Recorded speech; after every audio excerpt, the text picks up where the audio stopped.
Want to start now with a Fox News alert. Whole new hour here in America's newsroom. A series of powerful earthquakes sending shockwaves through Japan.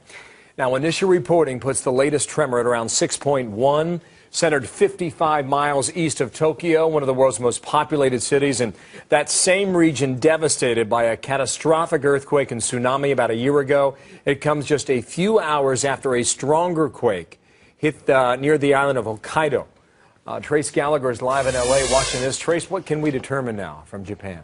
If you look at that map you just showed, Bill, the key thing is that 6.9 magnitude quake up in the northern part of the country, because that is the same area that was struck last year during that quake and then followed by that massive tsunami. The quake hit about 4 hours ago, and shortly thereafter they issued a tsunami warning for that region. In fact, many of the small towns that were devastated last year had evacuation orders underway just a few hours ago. Now, we've now learned they have lifted the tsunami, but in fact, there was a small tsunami in that area. And about 3 hours after that, another major earthquake. And keep in mind, these 6.9, 6.1, not the magnitude 9 that struck last year, but they are nonetheless very powerful earthquakes. 6.1 hitting near the capital of Tokyo. It shut down the airport for a short time, rattled a lot of nerves. And now we are hearing that it was actually a shallow earthquake, so they're now kind of going out in the outlying areas checking the damage. But two major earthquakes within just a few hours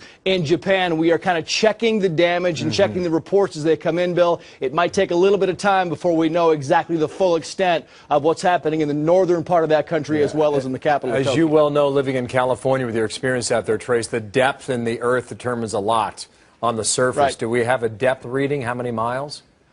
They haven't given us an exact depth reading, except they're saying the 6.1 quake was shallow. And, you know, just to put it in context, Bill, you go back to the San Francisco quake back in 1989, the Northridge quake back in 1994. Those were both about the same size as the first quake that hit in northern Japan. That gives you an idea of how powerful these things are. The 9.1 or 9.0 quake last year was completely off the charts. Still, 350,000 people homeless from that tsunami and quake last year. 5,000 still missing, Bill. That is remarkable. Trace Gallagher, stay on it, okay? When there are more headlines, we'll bring you back, okay? Will do. Trace.